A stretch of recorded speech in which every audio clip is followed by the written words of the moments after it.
Hola, hola a todos, bienvenidos, espero que se encuentren muy bien y hoy les traigo la última clase del curso de Biología de Animales 1. Este es el último capítulo y hoy nos vamos a referir a toda esta diversidad de animales que conocemos como mamíferos.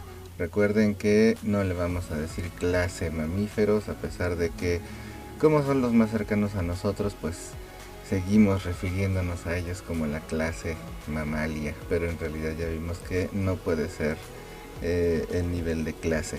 Nos quedamos en la clase Sarcopterigi y este es el último grupo de esa clase y del Phylum Chordata que vamos a revisar, y con esto cerramos nuestro curso. Entonces nos encontramos en el grupo de los sinápsidos. Recordarán que en el clado de los amniotas teníamos por un lado toda la diversidad de saurópsidos, y aquí nos vamos a ir al último linaje que nos faltaba de revisar, que es el de las fenestras fusionadas. Nos vamos a referir también al grupo de los eupelicosáuridos. Dentro de los eupelicosáuridos, los sfenocontidos, la superfamilia Sphenocontoidea, y de ahí sale el grupo al que se refieren como Therapsida, que son los reptiles que dieron origen a los mamíferos de hoy en día. Los sinodontos son uno de los grupos más importantes de esos reptiles, los mamaliformes, y todos definidos por esta fenestra temporal, que si ustedes no ubican qué es la fenestra temporal, pongan sus manos en sus sienes y muerdan y verán que se mueve ahí algo. Pues esos son los músculos que están insertados en nuestra fenestra temporal. Les repito, es donde se insertan los músculos que nos permiten morder, y los mamíferos somos los animales que nos hemos especializado en perfeccionar la mordida, porque dependemos de ella. Ahorita van a ver cómo la comida es muy importante para nuestro linaje. También nos caracterizamos por tener un arco óseo por debajo de esa fenestra, por eso tenemos este huesito salido ahí abajito de la sien. Y nos remontamos a más o menos 312 millones de años en el periodo carbonífero, que es cuando se data el inicio de nuestro linaje. Obviamente en aquel entonces pues eran animales muy parecidos a lagartijas, muy pequeños y todavía sin muchas de estas características. Vamos a dar un pequeño paseo a través de nuestros ancestros.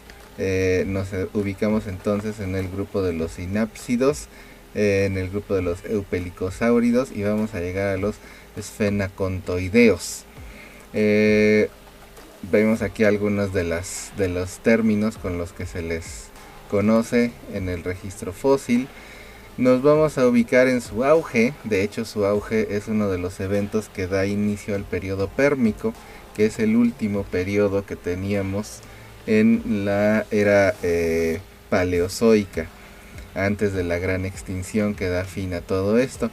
Obviamente pues esa extinción es la que termina con todo este linaje de animales.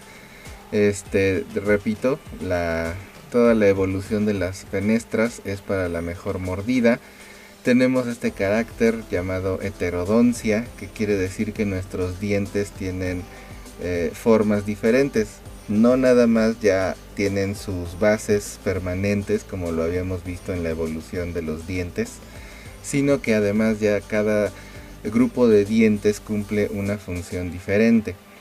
Luego tenemos un solo hueso que forma la mandíbula inferior, el hueso dentario, que este es también otro de los avances. Y con eso pues quiere decir que los otros huesos que forman la mandíbula en otros linajes como los reptiles se van hacia nuestro oído medio. Nuestros ancestros en nuestro linaje también fueron perdiendo progresivamente la conexión entre la boca y la nariz, haciendo un paladar sólido como el que tenemos hoy en día. La posición de los miembros, que ya discutimos un poco cuando vimos a los reptiles, los miembros ensamblados de manera recta. Y el fenómeno de la endotermia, o sea, todas las estrategias de las que nuestro cuerpo se vale para conservar el calor. Y por supuesto la evolución de las escamas de queratina, que ya vimos que en los reptiles pues pueden llegar a ser muy fuertes, como en el clado de los escamados o escuamata. También tenemos a las aves, en donde las escamas de queratina evolucionaron hacia las plumas, y en nuestro caso esas placas de queratina van a formar ya sea un osteodermo, también pueden formar placas, y en la mayoría de los mamíferos forman pelo. Aquí tenemos a algunos de los primeros miembros de nuestro linaje. Nos ubicamos, decíamos entonces, en el Carbonífero, en el origen de este fósil Archaeopteryx. Fíjense cómo es como una lagartija, los miembros todavía están ensamblados de manera lateral, pero se considera que este fue uno de los primeros de nuestro linaje.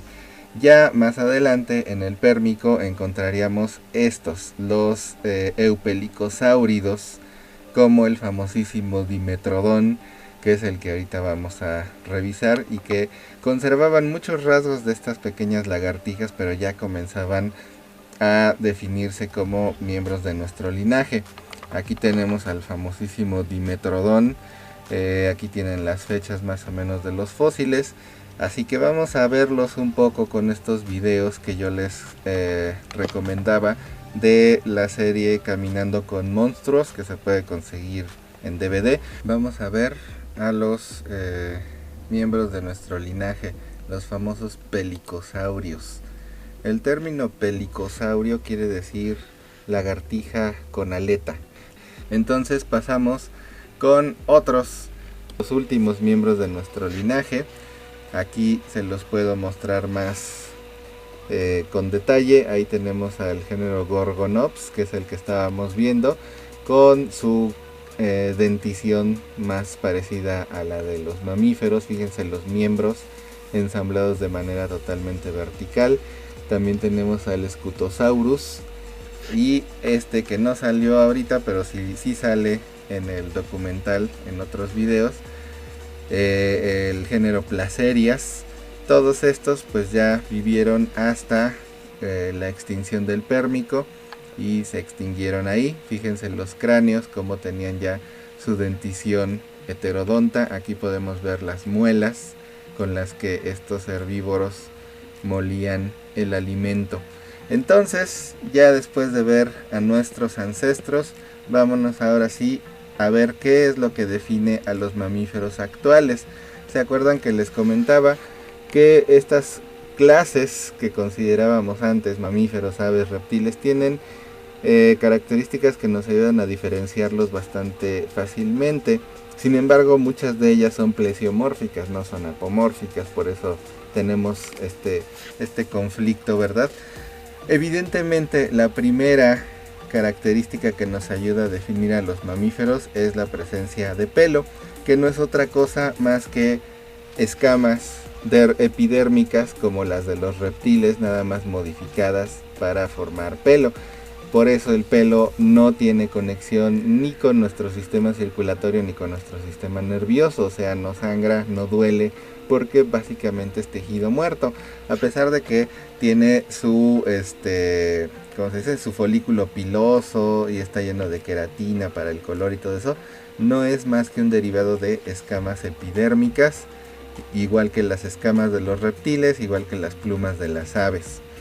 También una innovación que surge en nuestro linaje son las glándulas de sudor, que nos ayudan a conservar la temperatura, que consisten simplemente en glándulas que liberan agua que viene de nuestro propio interior para enfriar nuestra piel. Por eso el gran error que cometemos cuando creemos que por hacer ejercicio y sudar vamos a bajar de peso. No, el sudor es simplemente agua que ayuda a enfriar nuestro cuerpo. Ustedes pueden hacer mucho ejercicio, por ejemplo en el invierno, y no sudar mucho, y eso no quiere decir que no estén haciendo bien el ejercicio. El sudor solo es para conservar nuestra temperatura. También eso de que creen que nos desintoxicamos al sudar tampoco es cierto. Las glándulas de sudor, sin embargo, tuvieron una evolución muy interesante, como pueden ver ustedes aquí. Entre las cosas que sí excretamos al sudar, podemos excretar algunas proteínas, y esas proteínas fueron especializándose. Esta habilidad de secretar proteínas se especializó hacia las glándulas mamarias. Las glándulas mamarias no son más que glándulas de sudor modificadas. Por eso ustedes verán que en los miembros basales del linaje de los mamíferos, como los monotremas, o sea los ornitorrincos y los equidnas, la leche sale igual que el sudor, sale por la piel. Nada más que en el ornitorrinco, por ejemplo, solo las glándulas de sudor de la panza, o sea las ventrales, están especializadas en crear leche, pero no hay no hay un pezón, ¿sí? Las glándulas simplemente son glándulas como las demás y excretan leche. Por eso por ahí dicen que los ornitorrincos sudan leche. Y la cría tiene que lamer las gotitas de leche que empiezan a salir por la panza. Y en los linajes más modernos, ¿verdad? Los placentados, ya tenemos, bueno, de hecho desde los marsupiales, ya tenemos partes especializadas con un pezón, donde ya permite que la cría tome la leche de manera más accesible. Luego tenemos la evolución de la mandíbula. Resulta que estos huesos que formaban parte de la mandíbula en los demás reptiles, en nosotros desaparecen y se convierten en huesos muy pequeñitos que forman nuestro oído medio. Nuestro oído medio, entonces, habíamos visto que con los anfibios solo tenía un huesecito, la columela. Esa columela en nosotros se convierte en el estribo y estos otros huesos se convierten en el yunque y el martillo, que finalmente forman el oído medio más fino de todos, que puede captar sonidos con más precisión y que además está ayudado por la evolución del oído externo. Ya teníamos oído interno, oído medio y ahora el oído externo, que es lo que conocemos como orejas y que actúan como antenas para dirigir el sonido todo hacia nuestra membrana timpánica, que ya quedó adentro de nuestra cabeza. Y por eso tenemos muy buen oído los mamíferos, y esto fue crucial, sobre todo en la evolución de nosotros los seres humanos, el poder distinguir sonidos de manera muy fina. Ahorita vamos a abundar acerca de eso. Entonces tenemos dos huesos más en el oído medio y la evolución del oído externo, o sea las orejas, son exclusivas de los mamíferos. Aquí en este cladograma de nuestros ancestros podemos ver la evolución de los huesos de la mandíbula, como en los pelicosáuridos todavía estaban, pues como en los demás reptiles, ¿verdad?, formando parte de la mandíbula. Y vemos como en los diferentes fósiles progresivamente vamos a encontrar menos huesos en la mandíbula hasta que quede uno solo, que le llamamos el hueso dentario, lo cual ocurrió en dos linajes separados, fíjense. Resulta que es un ejemplo de homoplasia. Decíamos que la comida fue muy importante para los mamíferos, por eso esta evolución de la mandíbula y de los dientes. Resulta que los mamíferos tenemos algo diferente a todos los demás linajes que hemos visto, tal vez excepto las aves, pero con todos los demás miembros del Phylum Chordata tenemos algo muy diferente. Tenemos la respiración más activa que se conoce, y eso dio origen a un músculo que evolucionó solamente para ayudarnos a respirar más rápido, el músculo del diafragma, que es este que ven ustedes aquí. Cuando inspiramos, los que actúan son nuestros músculos intercostales, que son, pues como su nombre lo indica, los que están en medio de las costillas y que ayudan a expandir la caja torácica y a inflar los pulmones. Pero para exhalar nos ayudamos de este músculo llamado diafragma, que está justo por encima de nuestro ombligo. Por eso la maniobra Heimlich, por si no lo sabían, se hace comprimiendo el área justo arriba del ombligo, entre el ombligo y donde terminan nuestras costillas, y eso hace que el diafragma suba y comprima todo esto y saque el aire, y así podríamos evitar que alguien se ahogue. Entonces este músculo del diafragma es muy importante porque hizo que nuestra respiración fuera más rápida. Al ser nuestra respiración más rápida, hizo que nuestro consumo de energía sea más rápido, o sea, nuestro metabolismo sea más activo, y eso llevó a que necesitemos una cantidad de alimento mucho mayor. La cantidad de alimento mayor nos hace ser más activos, nos hace tener un metabolismo más rápido, y este es el círculo en el que estamos atrapados los mamíferos, que no podemos dejar de comer. Hemos visto cómo cocodrilos, serpientes pueden estar semanas sin comer, ya ni digamos arañas, insectos, que pueden pasar mucho tiempo sin comer y no pasa absolutamente nada. Los mamíferos, si no comemos en un par de días, podemos morir. Y esto me estoy refiriendo a los omnívoros. Ahora imagínense a los que nada más comen una cosa, o sea, a los herbívoros. Hay animales como la musaraña que tiene que comer, si no come en un par de horas se muere. Los herbívoros como los caballos y las vacas tienen que estar comiendo todo el tiempo. Somos los animales que más consumen en todo el planeta, y todo esto no nada más nos ha dado una mayor actividad. Mucho de esta energía se aprovecha o se desperdicia, como quieran ustedes verlo, en mantener nuestra temperatura constante, sin importar si hace frío o si hace calor. Por eso podemos estar activos en el más crudo de los inviernos o en el desierto más caluroso. Obviamente pues tiene sus costos, ¿verdad? Podemos hacer más cosas, pero nos cuesta más. La producción de calor es lo que se lleva mucho de esta energía. El movimiento muscular para mantenernos calientes, la sudoración para mantenernos fríos, y el pelo, que actúa como un aislante térmico también. Entonces, bueno, pues esto es lo que ha hecho tan particular el metabolismo de los mamíferos. Por otro lado, la evolución de los miembros. Vemos algunos ejemplos, ¿verdad? Que por fuera se ven totalmente diferentes, pero por dentro son exactamente los mismos huesos. En la pata de un elefante vemos incluso las alas, ¿verdad? Fíjense cómo la parte que desaparecía en las alas de las aves es la parte que más se desarrolla en las alas de los mamíferos, ¿sí? Los dedos que desaparecen en las aves son los que forman el ala de los murciélagos. Vemos también algo que se vería muy diferente, las aletas, como en los manatíes, como en las ballenas, pues es exactamente el mismo número de huesos. Y las manos, que también han evolucionado mucho en nuestro linaje, el de los primates. La viviparidad evolucionó mucho en los mamíferos, aunque seguimos teniendo las mismas 4 membranas, que recuerden es el corion, el alantoides, el saco vitelino y el amnios, ¿sí? Que está aquí, amnios, alantoides, corion y saco vitelino, está aquí.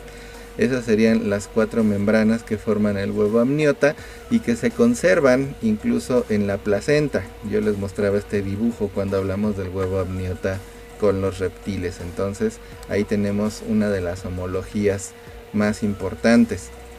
Aquí nada más les ilustro la filogenia más reciente acerca de los mamíferos. Durante el desarrollo del cladismo, que acuérdense que viene desde finales de los 60s, hasta por ahí de los 90s, se hizo muy poquito progreso en nuestro linaje. Seguían predominando tendencias evolucionistas. Pueden constatar que la evolución del cladismo se dio más en los artrópodos, ¿sí? Los insectos, los arácnidos tuvieron progresos grandísimos, y en los cordados y sobre todo en los mamíferos el progreso fue muy poco, hasta recientes fechas que ya se pudo acceder a la filogenia molecular, y entonces se han comenzado a dar grandes progresos. Así que aquí tenemos la filogenia más actual. Yo les dejo las referencias al final que pueden consultar.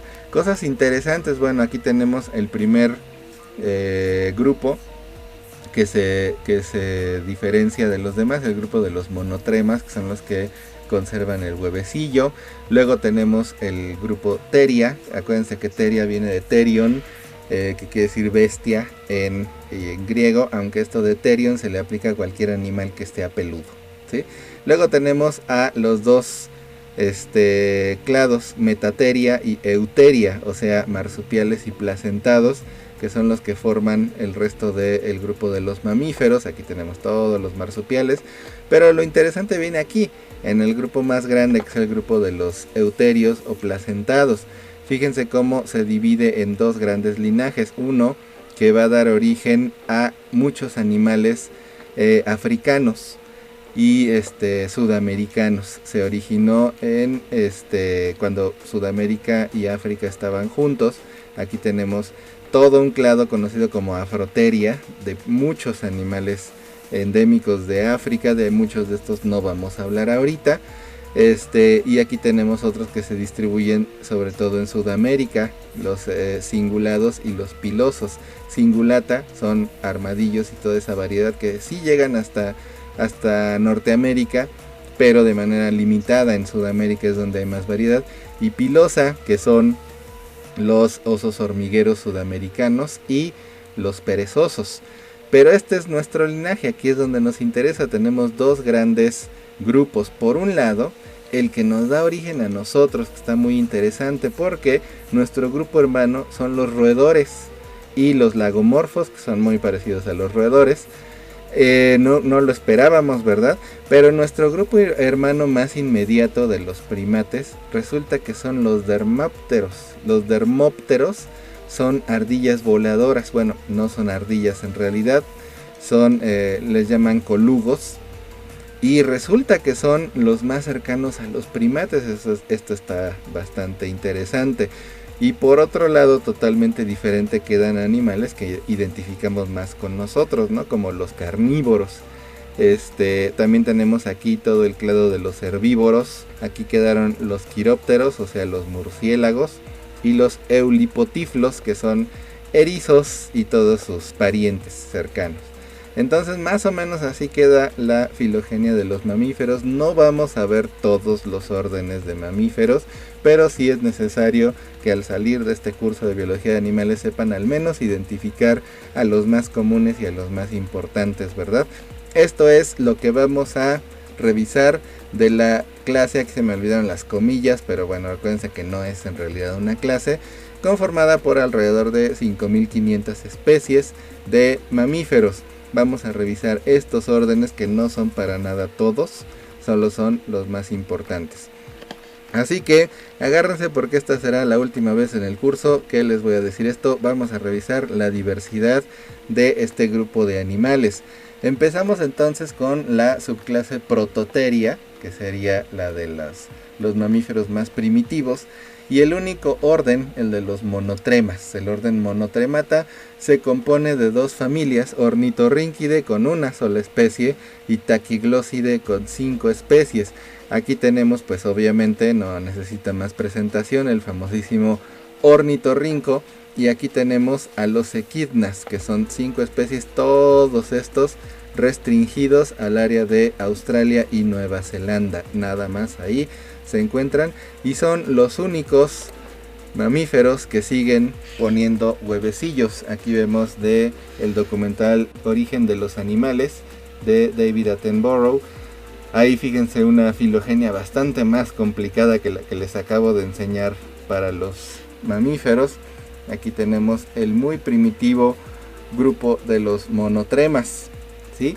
Y entonces nos van a mostrar aquí algunas cosas interesantes. Los ornitorrincos tienen características muy especiales. Por ejemplo, son de los pocos mamíferos venenosos que hay. Si hubiéramos tenido más tiempo, ¿verdad? Hubiéramos podido hacer exposiciones y cosas así.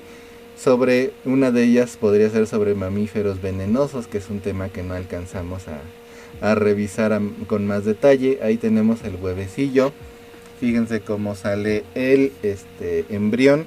Obviamente no está desarrollado, sale en una etapa muy temprana. El macho es el que tiene glándulas de veneno en los espolones traseros de sus patas. Y la leche sale simplemente por gotas en la piel de la mamá. Les repito, no tiene ninguna estructura especializada para que la cría la tome. Entonces la cría tiene que lamer la leche tal cual como sale de la piel de la mamá. Entonces ahí vemos cómo funcionan estas, que son simples glándulas de sudor modificadas para producir leche. Ahí tenemos a los equidnas, ¿sí? Los equidnas, por ejemplo, tienen las patas traseras volteadas al revés, o sea, están apuntando hacia atrás. Los ornitorrincos tienen ese pico porque es totalmente sensible a los campos eléctricos. Con ese pico pueden atrapar crustáceos y otros animales de los que se alimentan en aguas prácticamente oscuras, porque habitan aguas pantanosas sumamente turbias. Bueno, pues ahí tenemos una pequeña mirada a los monotremas. Si quieren saber más de ellos, yo les puedo recomendar muchos documentales, o simplemente busquen monotremas, ornitorrincos y equidnas. Pasamos a la subclase Theria, los que ya no ponen huevecillos y tienen un desarrollo totalmente vivíparo. Y aquí nos encontramos con dos infraclases, el grupo de los metatherios, que serían los que conocemos como marsupiales, son los que vamos a revisar ahorita. Tenemos dos grupos, ¿sí? El superorden Ameridelphia y el superorden Australidelphia. Los ameridelfios, pues como su nombre lo indica, son los marsupiales que viven en esta parte del mundo, en el continente americano. Tenemos a los más conocidos, ¿verdad? Los tlacuaches o zarigüeyas del grupo Didelphimorphia. Hay más o menos 103 especies. Hasta eso son mamíferos bastante exitosos. Tienen cosas también muy interesantes. Esta facultad de colgarse de las colas, fíjense cómo solamente la pueden hacer los juveniles. A pesar de la ilustración que nos ponen en Los Simpson, las mamás no pueden colgarse de la cola, su cola no es tan fuerte. El otro grupo, el de los pausituberculados, son conocidos como zarigüeyas musarañas, son muy chiquitos y solamente hay 7 especies. En el otro grupo es el grupo más grande, el grupo de los australidelfios. Ahí tenemos la mayoría de la diversidad de los marsupiales, muchos de ellos restringidos en su mayoría a Australia, pero no todos. Tenemos por ejemplo a los notorictemorfos, 2 especies de topos marsupiales, los peramelemorfos, que son 22 especies, entre ellas animales muy conocidos en Australia como el bandicoot y el bilby. Fíjense cómo son pues parecidos a ratitas. Y una especie que vive en América, el grupo de los Microbiotheria, que es nada más una especie conocida como monito del monte, exclusiva de Argentina. Es el único de este linaje que se quedó de este lado del mundo antes de que se separara Australia de todo lo demás. Pero la gran mayoría de los marsupiales viven en Australia, están confinados a Australia y Nueva Zelanda. El grupo más grande de australidelfios son los diprotodontios. Obviamente di de 2, proto de adelante y odontos de dientes. Son animales caracterizados por 2 incisivos muy grandes en la parte frontal. Ahí tenemos pues a la mayoría de los marsupiales que identificamos fácilmente, ¿verdad? El canguro rojo es el más grande. Hay muchos canguros, entre ellos el wallaby, que es el más chiquito. Tenemos a los koalas, que son pues de los consentidos en todo el mundo. El wombat, que es esta especie como de tejón marsupial. Tenemos al possum, que no se confunda con el opossum, que es así es como en inglés le dicen a los tlacuaches. Estos possums son australianos. Y que últimamente ha tenido mucho auge como mascota, sobre todo en Europa, el petauro mielero, ya que se alimenta de azúcar en su mayoría. Por otro lado están los dasyuromorfos, donde tenemos otros animales muy conocidos en esta parte del mundo de Australia y Nueva Zelanda, el cuol, el numbat y el famosísimo demonio de Tasmania, que es un animal muy parecido al tejón americano, animales voraces y muy agresivos, por eso les digo que se parece mucho al tejón americano. Y para que los vayan conociendo, vamos a ver aquí, si no han tenido chance de conocer de cerca a los tlacuaches o zarigüeyas, pues aquí los ven. Son mamíferos muy adaptables, a pesar de que son marsupiales, no están para nada en peligro de extinción, son muy adaptables. Vean, incluso en Ciudad Universitaria está lleno de tlacuaches, se adaptan a lo que sea, comen lo que sea. Se dice que son muy buenas mascotas, aunque sus mandíbulas sí imponen mucho respeto, tienen una mordida muy fuerte. Y pues es muy característico cómo las madres cargan a sus crías en sus espaldas durante sus primeros días. Vamos a ver si podemos ver por aquí a una mamá cargando a sus crías, ahí va. Y pues no es difícil en todas las ciudades de Norteamérica verlas ahí deambulando por las calles con sus crías. Son muy buenos para reproducirse y para adaptarse, por eso les digo que difícilmente están en peligro de extinción, al menos la mayoría. Recuerden que son más de 100 especies, quién sabe si algunas de ellas sí estén en peligro de extinción, pero pues las más conocidas son muy adaptables al ambiente de los humanos. Ahí vemos otras de las especies de tlacuache. No intenten esto, de veras, no intenten agarrarlos cuando los vean deambulando por Ciudad Universitaria, porque pueden ser muy agresivos y, repito, tienen una de las mordidas más fuertes que pueden encontrar. Entonces más vale tenerles un poquito de respeto. Por otro lado, aquí les voy a presentar uno de los muchos videos que circulan por internet. En España, en Francia, en Italia se han vuelto muy populares estas mascotas, que en teoría no deben salir de Australia. No sé cómo es posible que las tengan en otros países. Incluso en Estados Unidos he visto muchos. Ese que ven ustedes ahí es un petauro. El petauro mielero, que es un marsupial originario de Australia. Puede ser domesticado. Fíjense cómo incluso acude al llamado. Y es uno de estos animales que puede planear con ayuda de sus membranas. Y curiosamente hay otros petauros del género, de hecho, Eupetaurus. Es una verdadera ardilla voladora. Bueno, ahí tienen algunos ejemplos de marsupiales. De hecho, voy a aprovechar esta oportunidad para recomendarles este video que puse en mi canal de YouTube. Espero que no me lo censuren. Es un video de True Facts acerca de los marsupiales. Ahí nos ilustran todo lo que ustedes quieran saber de los marsupiales. Fíjense cómo la cría está, cuando sale del útero de la mamá, está en un grado de desarrollo muy temprano. Tiene un pezón gigante en su marsupio al que se conecta permanentemente durante varios meses, y ahí termina su desarrollo en el marsupio de la mamá.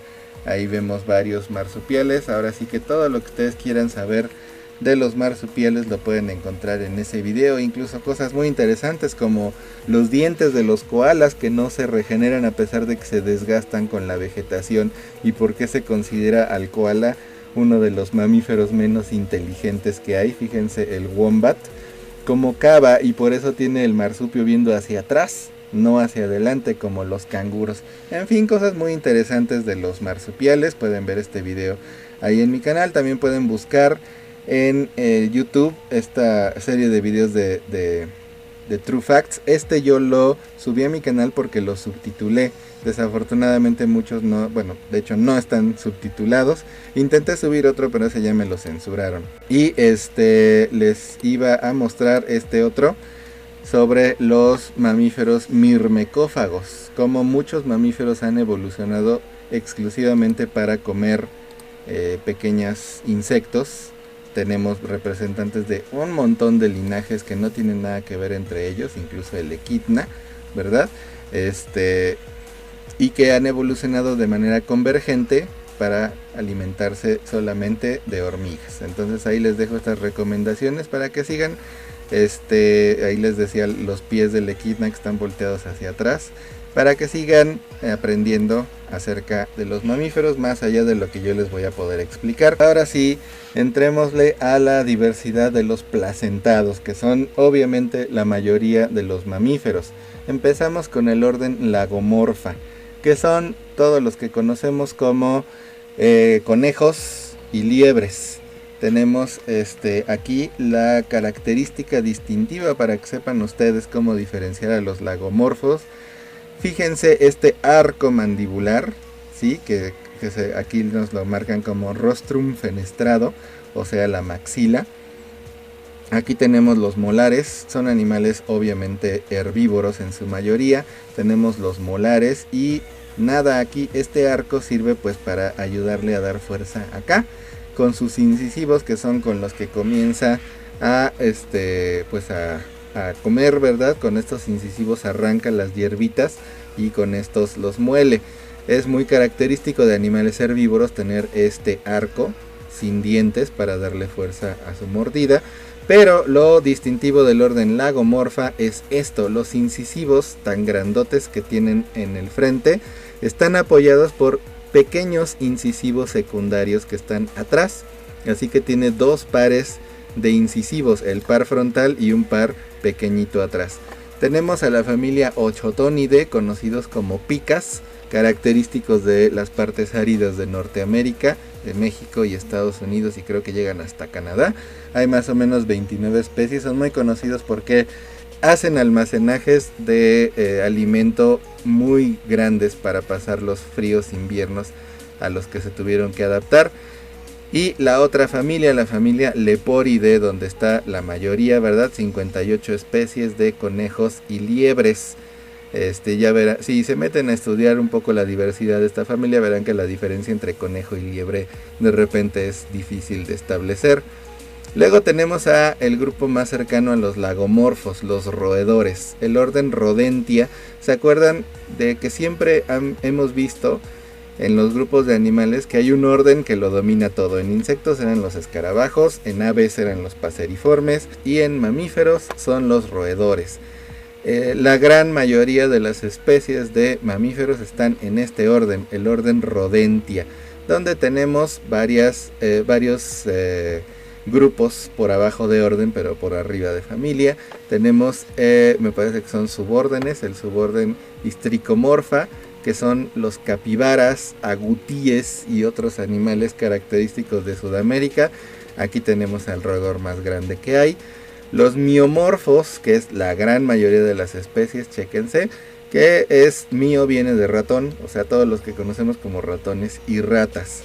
Tenemos a los castores y a las ardillas, que sin duda son de los roedores más cercanos a nosotros. Y este grupo nada más de 9 especies conocidas como ardillas canguro, que son pues característicos de algunas partes secas de Norteamérica. Ahí tenemos al que hoy en día es el roedor más grande que hay, el capibara, de 1.34 metros de longitud y 66 kilos. En contraste les pongo aquí al roedor más chiquito que hay, el gerbo pigmeo, que a pesar de esto no es el mamífero más pequeño que hay. El más pequeño es una musaraña, pero fíjense las dimensiones de este pequeño roedorcito. Obviamente que no podíamos dejar de mencionar a nuestros compañeros más cercanos, ¿verdad? Los roedores del suborden Miomorpha, que son las ratas, la rata café, que es Ratus norbergicus, y la rata gris, que es Ratus ratus. Sin embargo, tenemos una enorme variedad de ratas y ratones de campo, que son reservorios y transmisores de muchas enfermedades, muchas de ellas llevadas por vectores como los ácaros, por ejemplo las garrapatas, aunque también hay pulgas y piojos que pueden afectarnos a nosotros. Y lo sorprendente es que en algunos estudios se ha visto que las ratas citadinas no llevan tantas enfermedades como las ratas de campo. Por ahí les pongo esta advertencia: cuando vayan al campo tengan cuidado con los parásitos que pueden transmitir las ratas. Y pues por supuesto nuestros compañeros allá en Ciudad Universitaria, las ardillas. En Ciudad Universitaria tenemos muchas especies de ardillas, principalmente hay 3. Una de ellas muy grande, el famoso ardillón. Y pues tienen esta característica, ¿verdad?, que pueden almacenar los granos en sus cachetes. Ahora pasamos a un grupo muy interesante, el orden Eulipotifla. Este orden, con más o menos 360 especies, aunque ahorita vamos a ver que sigue muy contendida su taxonomía, es lo que quedó después de que se desarmaran varios órdenes, como por ejemplo el orden Edentata, que eran los que no tenían dientes. Bueno, se vio que es totalmente artificial.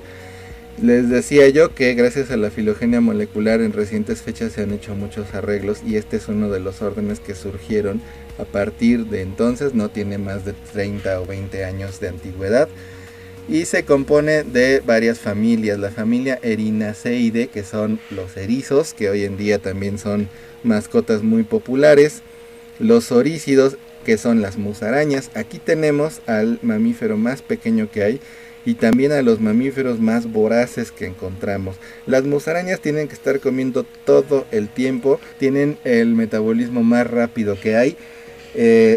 Básicamente ellos andan por el suelo buscando comida, todo lo que se les cruza enfrente se lo comen, insectos, otras musarañas, lo que sea, ellos simplemente viven para estar comiendo. Luego tenemos a la familia Talpide, que son todos los topos. Tenemos desde el topo común hasta los más evolucionados, este que parece que no tiene cara, pero lo que pasa es que sus ojos se atrofiaron y lo que más se desarrolló fue esto, la nariz. Estas cosas que vemos aquí son tentáculos que vienen de sus narinas y están hechos pues para detectar todos los estímulos que puedan en un ambiente totalmente subterráneo, ¿verdad? Además de la evolución de sus garras, que es muy notoria. Tenemos también a la familia Solenodontidae, que esto está muy interesante. Los solenodóntidos son mamíferos característicos del Caribe, en Cuba, en República Dominicana y por ahí es donde se les encuentra.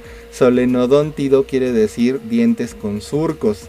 Espero que esto les diga algo después de que ya revisamos a los reptiles y se acuerdan del monstruo de Gila, como tenía veneno que salía por sus dientes pero no podía inyectarlo, sino que escurría y salía por capilaridad a través de surcos. Esa misma característica la tienen estos animales, los solenodóntidos, o tienen glándulas salivales que han evolucionado para producir toxinas, lo que les permite cazar más fácil. Hay más mamíferos venenosos de lo que nosotros creíamos y al parecer ese rasgo es una plesiomorfia que viene desde el ancestro que tenemos con los reptiles. O sea que entre nuestros caracteres plesiomórficos estaría la capacidad de producir veneno. Lo que pasa es que la mayoría de los mamíferos ya la perdimos, pero se conservó en estos linajes.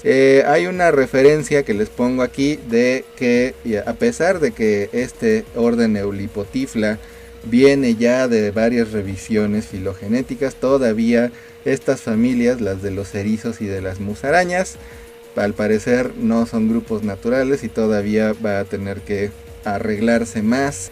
Ahora sí, vamos a pasar a los grupos, los herbívoros, y tenemos dos órdenes de animales que han evolucionado para una vida estrictamente herbívora dentro de los placentados. El orden Perisodáctila, que quiere decir que tienen un dedo a todo el derredor, por eso Perisodáctila. Tenemos 17 especies de mamíferos que han evolucionado para tener una pezuña hecha de un solo dedo, por eso se ve como una uña única. La pezuña, de hecho, es una uña gigantesca. Aquí tenemos a el suborden Hipomorfa, que es el más grande, donde tenemos cebras, burros, caballos, y el otro suborden, que es el suborden Ceratomorfa, donde tenemos estos pequeños animales y los rinocerontes. Que les decía yo que la pezuña es nada más una uña que ha crecido mucho. De hecho, cuando hay los caballos también pueden tener problemas como nosotros, que se nos mete un hongo o bacterias en las uñas y crear abscesos. Pero pues imagínense el tamaño del absceso aquí, es algo bastante serio, y los veterinarios hacen lo mismo que harían los podólogos: recortarlas, tallarlas, limarlas, y con eso ayudan a aliviar las enfermedades aquí. Entonces esta uña está formada por el tercer dedo de la mano. Fíjense cómo es el dedo central, el que crece mucho, y aquí vemos todavía remanentes de los otros dedos, pero en la mayoría ya solo queda el tercer dedo. Les decía entonces que son animales herbívoros. El ser herbívoro no es tan fácil, ¿sí? Requiere muchas adaptaciones anatómicas, y entre ellas la primera que podemos ver es el estómago. Fíjense cómo crece muchísimo, Y la cosa que distingue a los perisodáctilos es que tienen una fermentación en el intestino. Sacar nutrientes de las hierbitas es la cosa más difícil que se puedan imaginar. Y esto, pues para esto no basta con una digestión así como la nuestra, ¿no? Le sacaríamos muy poquito a las plantas. Para vivir de estas plantas hay que hacer una digestión lenta y permitir que las bacterias que viven aquí adentro fermenten la comida y así le puedan sacar todo lo que puedan a las células vegetales, que pues tienen su celulosa, ¿verdad? Y no es muy fácil sacarles nutrientes. Entonces esta fermentación se da en el intestino, pero no es la fermentación más eficiente que hay.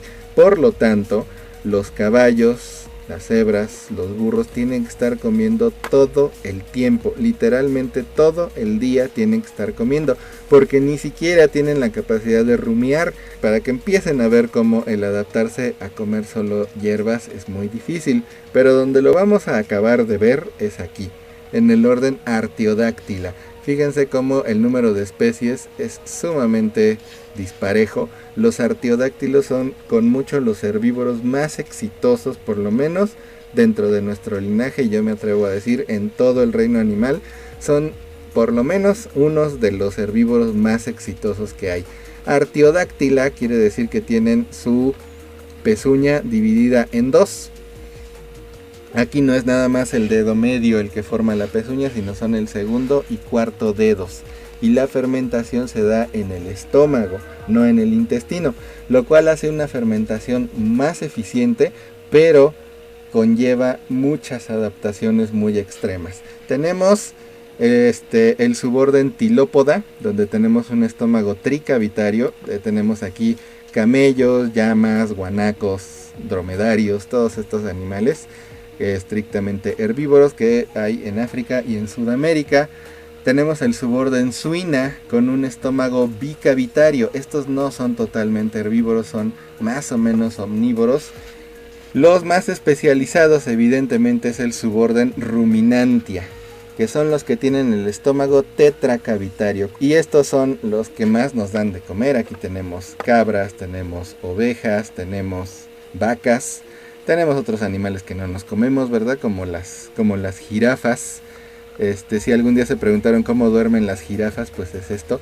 El tener este cuello tan enorme es muy difícil para las jirafas porque son mamíferos, no son aves ni dinosaurios, que tenían más vértebras en el cuello y por eso más elasticidad. Las jirafas tienen las mismas vértebras que tenemos nosotros, nada más grandotas. Por eso su cuello no es tan flexible. Si han visto cómo toman agua, tienen que abrirse de patas para que su cuello pueda llegar hasta donde está el agua. Si han visto cómo se pelean a cabezazos, así que su cráneo también está bastante reforzado y es muy espectacular porque se oye cómo chocan los huesos del cráneo cuando se pelean las jirafas.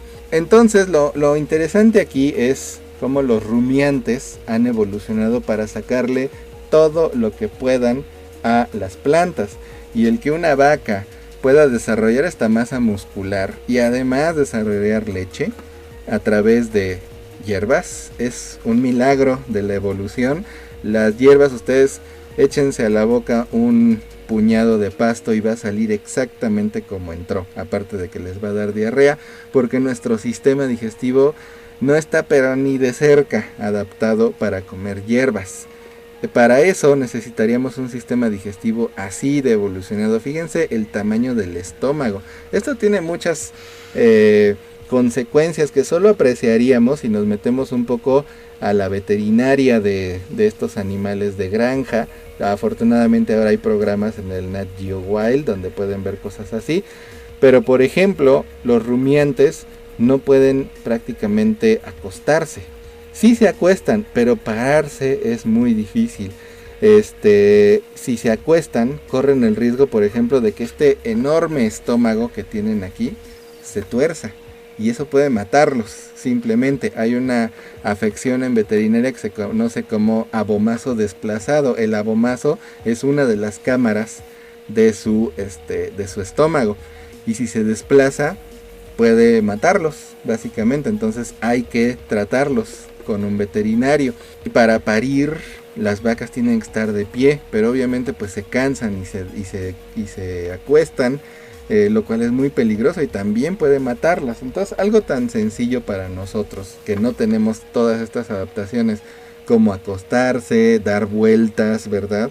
Ponernos boca arriba, estos animales no lo pueden hacer, y si lo hacen pueden estar poniendo en peligro su vida. Les decía yo que la filogenia molecular ha venido a cambiar mucho de lo que sabíamos, y entre eso es el cambio en la filogenia de los mamíferos que llevó a que el orden de los cetáceos desaparezca y se propone que sea juntado con el de los rumiantes, que en español llamarían Cetrominantiomorpha, o en inglés el suborden Huipomorpha, que vendría de hipopótamos y whales, o sea ballenas, por eso el suborden Huipomorpha, y que vendría a agrupar a los que antes conocíamos como cetáceos, ¿sí? A los misticetos y a los odontocetos. Tenemos al grupo de los misticetos, que son los que pierden los dientes y se convierten en barbas que utilizan para filtrar el alimento. Y tenemos a los odontocetos, delfines y orcas, que todavía tienen sus dientes para depredar. Y tendríamos dentro de este mismo suborden Huipomorpha al infraorden Ancodonta, ¿sí? Que serían los hipopótamos, que resulta que es el grupo más cercano a los antiguos cetáceos. Si no me creen, ahí está la referencia. Este es el artículo que propuso que los cetáceos, que son estos que están aquí, son el grupo hermano de los hipopótamos, y todos ellos pertenecen al mismo grupo que los rumiantes. Un trabajo muy interesante, muy exhaustivo y por lo tanto muy importante, que terminó con el orden cetácea y lo convirtió en un infraorden dentro de un suborden que va a agrupar a los rumiantes y a los hipopótamos junto con estos animales acuáticos. Ahí está una de las cosas que si quieren pueden revisar. Ahí les dejo la referencia.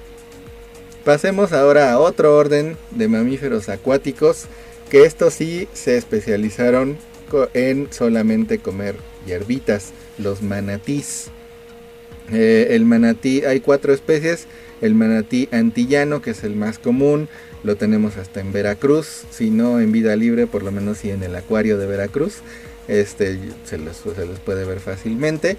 Tenemos el manatí africano, tenemos el manatí del Amazonas y otro género conocido como dugong, que es el que tiene la aleta todavía formada por 2 lóbulos. El orden Proboscidea, hace muchísimos años a todos estos animales se les conocía como paquidermos, a todos los que tenían la piel así de gorda, elefantes, rinocerontes, hipopótamos. Ya se vio que eso pues no sirve como carácter y se les tuvo que dar a estos su propio orden, el orden Proboscidea, con 3 especies. Loxodonta africana, que es el más grande, el elefante africano, caracterizado por las orejas que son sumamente anchas. El más popular, Elephas maximus, y el que más frecuentemente van a ver en los circos, es el elefante asiático. Se dice que es menos agresivo y más domesticable que el elefante africano. Se caracteriza porque sus orejas son más bien pequeñas. Y que es la especie más chiquita, Loxodonta cyclotis, que es el elefante que vive en la selva. Todos estos son tan grandes que solo pueden vivir en las estepas y en las sabanas, o sea, donde la cobertura de árboles no es tan grande y es más bien pasto y arbustos. Y es el más chiquito, por eso sí puede vivir en las selvas donde la cobertura de árboles es más grande y pues tiene que entrar aquí en estos espacios pequeñitos, ¿verdad? Pasamos al superorden Cenartra. Este es un grupo con más o menos 30 especies que agrupa a varios animales que conocemos, como los armadillos del orden Cingulata. Cingulata quiere decir que tienen cintas, como las cintas que forman el cuerpo de todos estos animalitos, parientes de los armadillos. Y el orden Pilosa, que son los osos hormigueros sudamericanos y los que conocemos como perezosos, que los podemos encontrar desde Centroamérica hasta Sudamérica. Este es uno de los órdenes más conocidos por nosotros, más interesantes, el orden de los carnívoros. Así como veíamos que los perisodáctilos y artiodáctilos han evolucionado mucho para ser muy buenos herbívoros, los carnívoros han evolucionado para alimentarse sobre todo de carne y ser de los mejores depredadores que hay. ¿Cómo podemos reconocer fácilmente a los carnívoros? Ya habíamos visto cómo los roedores tienen dientes muy fáciles de identificar, los carnívoros también. Esto que ven ustedes aquí son muelas, ¿sí? Y los carnívoros se pueden reconocer porque tienen esta muela adaptada para cortar. Si se dan cuenta, esto se corresponde con esto y hace como si fueran unas tijeras. Cuando cierra, esto corta. Las muelas tienen puntas cortantes y a estas muelas se les conoce como dientes carnacianos. Y los carnacianos son los dientes característicos de los carnívoros. Cualquier esqueleto con dientes obviamente de carnívoro que vean se reconoce fácilmente por esto. Por eso, cuando ustedes vean a sus perros o a sus gatos comer, verán que toman la comida con el frente del hocico, pero la mastican con los lados del hocico, ¿sí? Con el frente, con sus incisivos y caninos, solo pueden desgarrar, arrancar la carne, pero la mastican con sus muelas y la cortan, de hecho, con sus muelas. Son más o menos 250 especies divididas en dos grupos muy bonitos. El suborden Feliformia, donde están todos los gatos, caracterizados porque la bula auditiva, que es el espacio donde se ubicaría el oído dentro del cráneo, tiene dos cámaras. Las garras son retráctiles y el hocico tiende a ser corto. Ahí tenemos a la familia Felidae, donde están los gatos domésticos. La familia Pantheridae, estos no maullan, ¿verdad? Estos sí. Y tenemos a las civetas y jinetas, que se distribuyen en África y en Europa, conocidas también como gatos arborícolas o gatos monos de la familia Nandinidae. Tenemos también a los suricatos de la familia Herpestidae y a las hienas, que a pesar de su apariencia no son caninos, son feliformios, son del grupo de los gatos. Esto se puede ver por las bulas auditivas, ¿verdad? A pesar de que tengan una apariencia que nos recuerda más a los perros, los cuales están en el otro suborden, el suborden Caniformia, donde la bula auditiva es simple, las garras no son retráctiles y el hocico tiende a ser más alargado. Tenemos obviamente a la familia Canidae, donde están lobos, coyotes y perros. Tenemos a los ailúridos, que es la familia del panda rojo, que no es un oso. Tenemos a los mustélidos, que son todos los que conocemos como comadrejas, bisones y hurones. Luego tenemos a los úrsidos, el orden de los osos, a los prosiónidos, el orden de los mapaches, y a los fósidos, todos estos animales acuáticos como focas, morsas, elefantes, leones marinos, todos pertenecen a la familia Fóside. En la familia Úrside tenemos también al oso panda, del cual se han discutido sus relaciones filogenéticas, pero claramente es pariente de los osos, a pesar de que tiene muchas adaptaciones únicas. Entre ellas, los osos son carnívoros, aunque también pueden comer frutas y plantas, mientras que los pandas son preferentemente herbívoros. No totalmente, también se ha llegado a ver que el panda puede comer pescados. Además, la forma de parir sus crías de los pandas confundió mucho a la gente a principios del siglo XX, porque también tienen a sus crías en un estadio de desarrollo muy temprano, un poco parecido a los marsupiales. Entonces se confundió mucho la gente, pero no, los pandas también son pertenecientes a la familia Úrside. Vamos con el orden de los quirópteros, los murciélagos, sin duda, algunos de los mamíferos más espectaculares. Tenemos a los más plesiomórficos, que serían como los zorros voladores, estos murciélagos gigantescos, muy característicos de las Filipinas, que son pues murciélagos que pueden llegar a 1 metro de envergadura de alas, lo cual es muchísimo. Y caracteres plesiomórficos para los quirópteros, pues obviamente la cara, ¿verdad? El hocico parecido a los carnívoros, es plesiomórfico para los murciélagos, la mayoría de los murciélagos más modernos, aparte de que comienzan a reducir drásticamente el tamaño, vean las especializaciones para la vida nocturna, las orejas desmesuradamente grandes para captar sonidos, el hocico, algunos la nariz se comienza a desarrollar mucho con lo que le llaman hojas nasales para para detectar olores y también vibraciones en la oscuridad. A pesar de lo que se dice, los murciélagos no son ciegos. Algunos de ellos hasta tienen mejor vista que nosotros porque pueden captar más colores, pero sí utilizan mucho esto de la ecolocación, que es el dar chasquidos con la lengua para crear una especie de sonar, para que las ondas de sonido les regresen a esos enormes oídos y puedan ubicar a sus presas en la oscuridad. Y por supuesto tenemos al famosísimo vampiro, ¿verdad? Que es un murciélago hematófago que, a pesar de lo que se crea, no absorbe la sangre con sus colmillos, solo muerde y tiene que lamer con su lengüita la sangre que salga de las heridas. Se tiene mucho la concepción de que transmiten la rabia. En realidad cualquier animal puede transmitir la rabia, y los murciélagos no son de los que más frecuente transmiten la rabia a los humanos. Lo que sí es muy interesante de los murciélagos pues es su forma de vida, el cómo han evolucionado para vivir colgados. Tienen a sus hijos colgados, hacen absolutamente todo en esta posición, colgados. Además, como sus alas han evolucionado pues no nada más para volar, sino para darles protección. Fíjense en esta imagen cómo conservan el calor con ayuda de sus alas. El guano que producen los murciélagos es todo un ecosistema. Ya les había yo mencionado cuando vimos a los pseudoescorpiones y a los ácaros.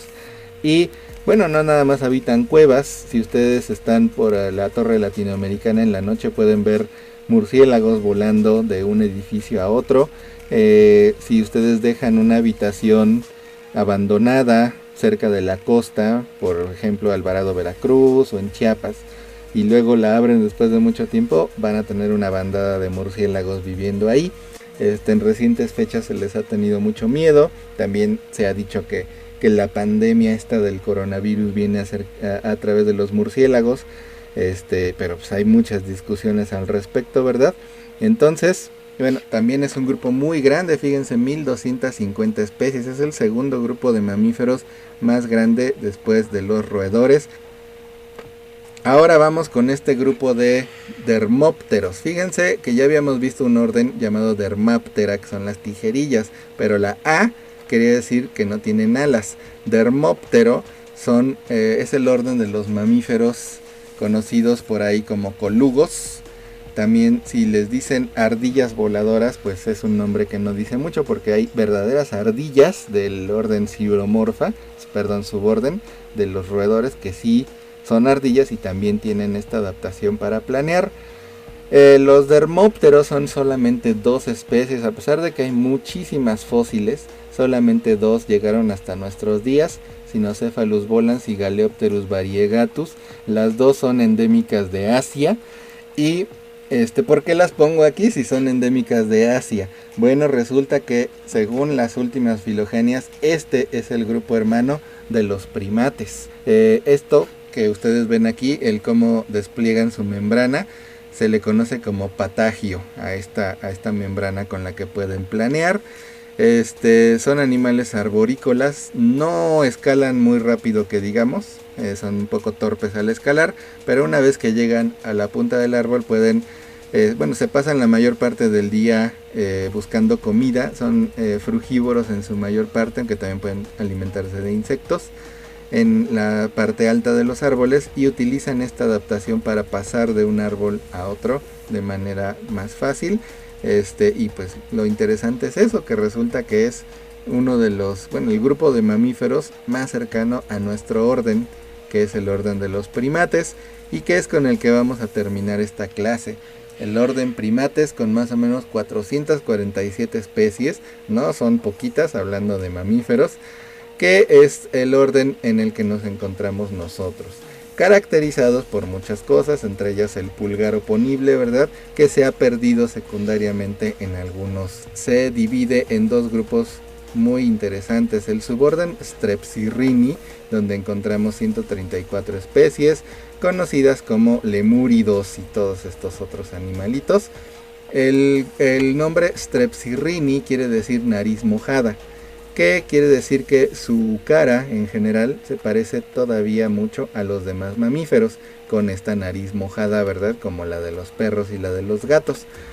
Pero aquí es donde viene lo interesante, la evolución de la cara, que es lo que más ha diferenciado a los primates del suborden Aplorrhini. Aplorrhini quiere decir nariz seca o nariz simple. Lo interesante aquí es ver cómo evoluciona el rostro, ¿sí? Como el rostro, de ser alargado y proyectado hacia adelante, comienza a evolucionar para ser aplanado, ¿sí? De ahí que la nariz se vuelve seca para que el rostro se vuelva aplanado. Y por supuesto, aquí dentro del suborden Aplorrhini, que es el que concentra la mayoría de las especies, nos encontramos nosotros, los seres humanos, que si se dan cuenta son los que hemos llevado al extremo la evolución del rostro. Si por ahí se preguntaban cuál es la característica que tenemos los seres humanos que no tengan otros animales, porque se ha dicho, pues, yo creo que desde la primaria lo vienen oyendo, que los humanos no tenemos garras, no tenemos velocidad, no tenemos alas, no tenemos algo así tan espectacular que nos diferencie de los animales. Bueno, pues es el rostro, nuestra gran característica.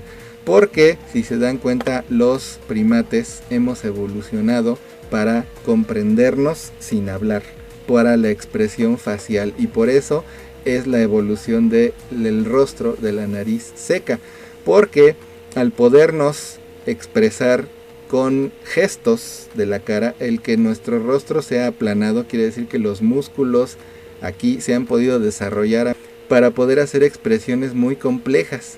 Esto quiere decir varias cosas. En primera, somos animales muy sociales. Nos tenemos que comunicar con nuestros compañeros de una manera muy rápida y muy precisa. En segunda, los músculos de nuestra cara nos han permitido no solamente comunicarnos mucho por gestos, sino que también con sonidos. Y nosotros, los seres humanos, somos los mamíferos que más sonidos podemos captar.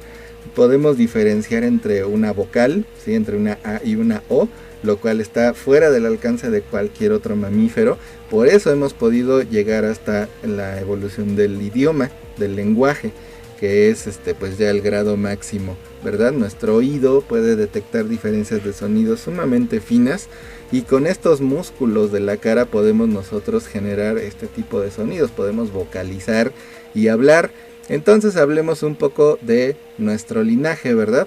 El linaje de los mamíferos y por supuesto de los homínidos. Aquí tenemos a los strepsirrinos y a los aplorrinos, ¿sí?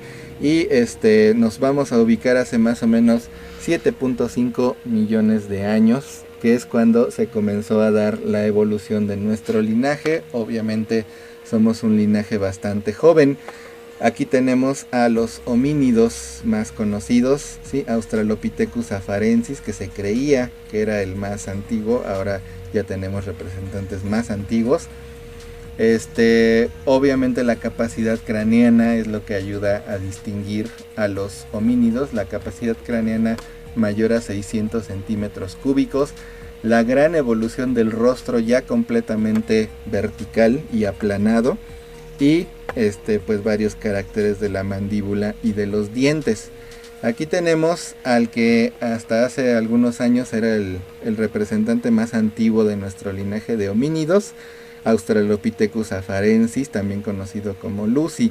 Sin embargo, ya se descubrió un esqueleto todavía más antiguo de 5.6 millones de años de antigüedad, conocido ahora como Ardipithecus.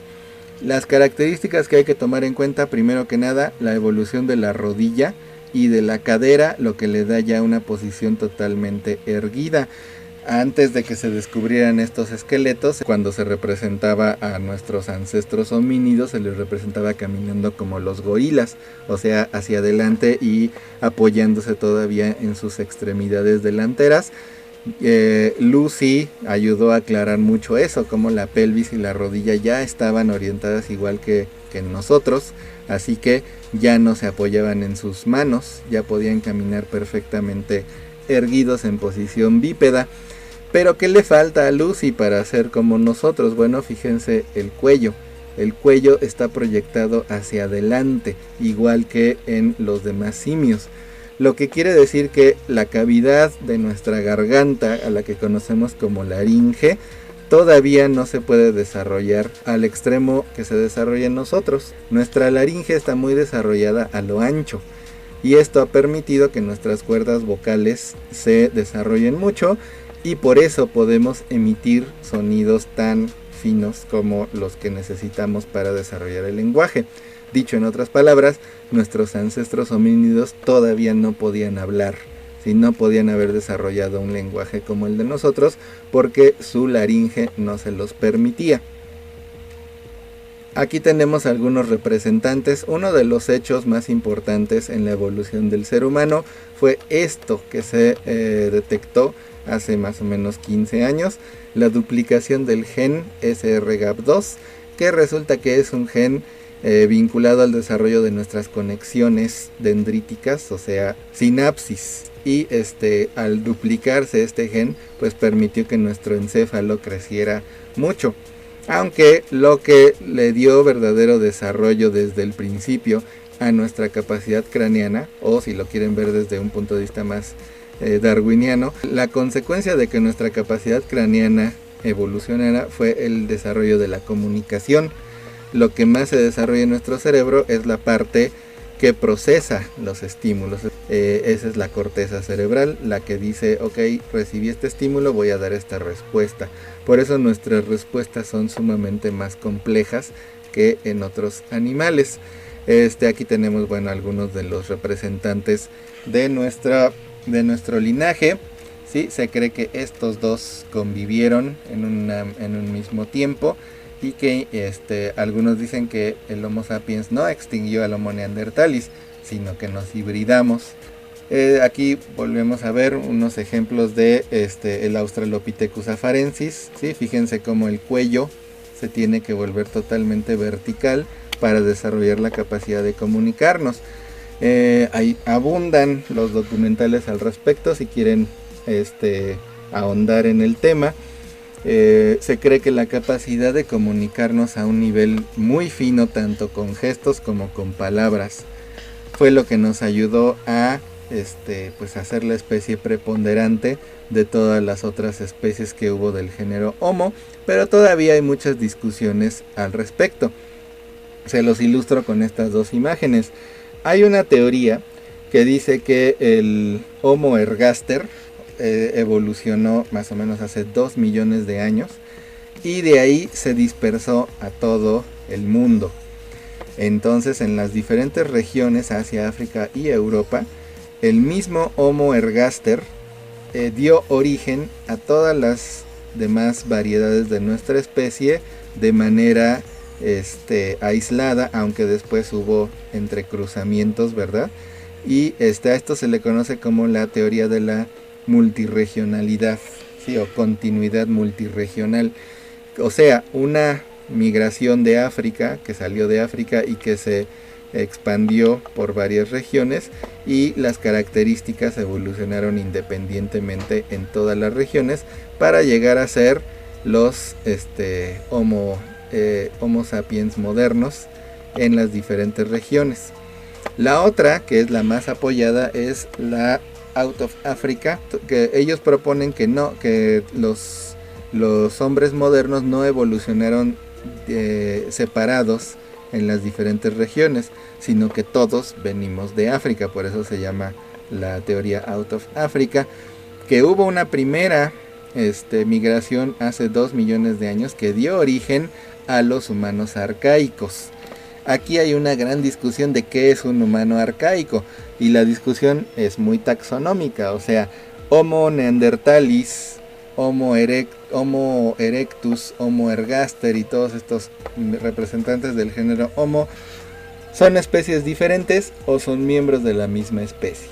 Hay algunos que dicen que debería llamársele Homo sapiens neanderthalis, pero hay otros que dicen que no, que son especies diferentes. Total, que esto de humanos arcaicos engloba a todas esas especies o subespecies, como se les quiera ver, que se establecieron primero en Asia, África y Europa, y luego una segunda migración también de África, era ya con los caracteres modernos de los seres humanos, y fueron estos seres humanos los que se impusieron sobre los humanos arcaicos. Esto no cancela la posibilidad de la hibridación. Esta teoría también contempla que posiblemente esta migración aquí al centro no acabó con estas especies, sino posiblemente se hibridó con ellas, o subespecies como quieran verlo, y que los seres humanos actuales somos una mezcla de esta hibridación.